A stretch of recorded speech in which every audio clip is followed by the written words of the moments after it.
Hello everyone, welcome to Hoc Cung To today. So I guess today the video is kind of different because my face actually showing and I'm speaking in English the whole time.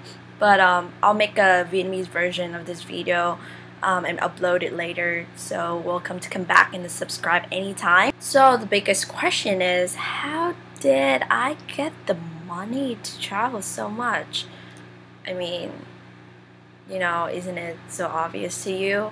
My rich parents, they're so rich they don't even know where to spend the money. That's why they dump a bunch of US dollars to America for me to travel.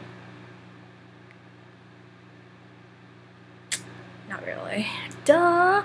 I mean, I worked just like everyone else. I got my first job working at a cafeteria in our dorm. Very lucky actually, because being an international student is very hard for you to get a job because you absolutely cannot work off campus unless it's an internship and you still have to pay for your class to be able to work there. Isn't it stupid? And then I got another job after that in the media center of our school. I still remember walking for like 15 minutes in the snow sometimes to unlock every single door of our school, our business school. I mean, it was a great experience, just being able to work and earn the money by yourself, not having to ask from anyone else. That's definitely one of the best experiences, a 20-year-old can get. So every month after pay off all the living expenses and also the leftover amount of my tuition after the scholarships, I would still have like small balances every month. I would put that aside and save it for my next trip.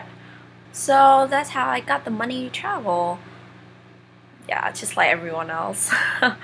So the next question is, how did I get the time to travel? Did I have to go to school full time and study and work my ass off all the time?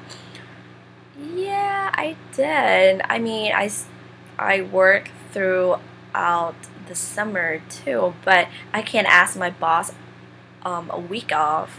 The most important thing is you always have to make the time to travel. Okay, I think I'm done with the Q&A for today. Okay, so let's move on to the next part. My rules of thumb when it comes to travel within the States. Oh, a little bit clarification before I forgot. Because I'm Asian, so I can't drive. So most of my traveling experience just stay within, like public transportation and walking around the city and hitchhiking. Not really, but I did do a share ride on Craigslist. Rule number 1, I never spend over $300 on flight ticket. Unlike Vietnam or Southeast Asia, where everything's so close together and you also have a lot of competitions, you can easily find cheap airline ticket there compared to America. So being able to get a ticket below $300 is already a good deal.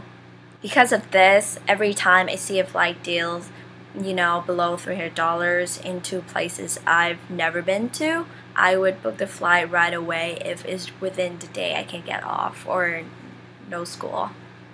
And because of flying a lot, I always sign up for the Mileage Club of all the airlines.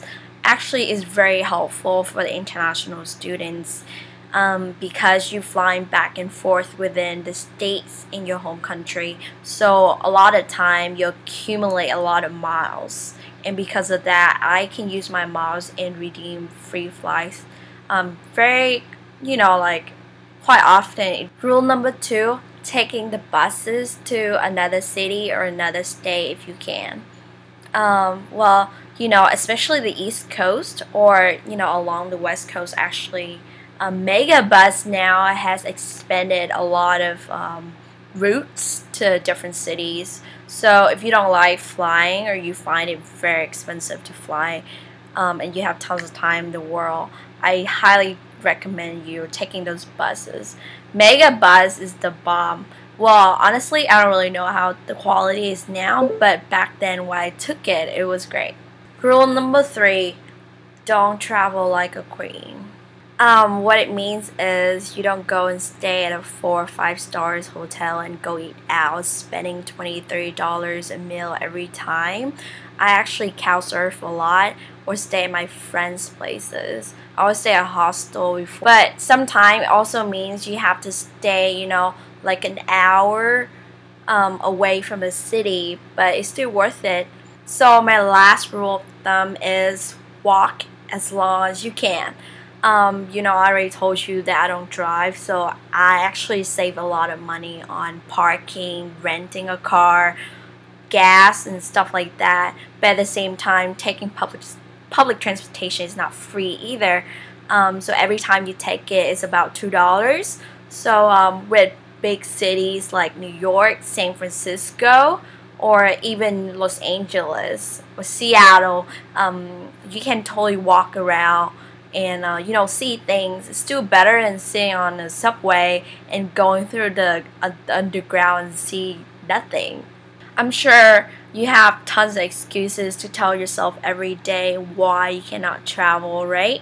Like money and time and family and stuff. But the experiences you get from traveling will change the way you see things, and it's gonna stick with you for the rest of your life. You don't have to go far away. You can explore all the cities within your country. I'm sure it's just as beautiful. So go out there and make it happen and make us proud. In the future, I'm gonna make more videos about me traveling too. So subscribe, share, and like if you want. Thanks for watching.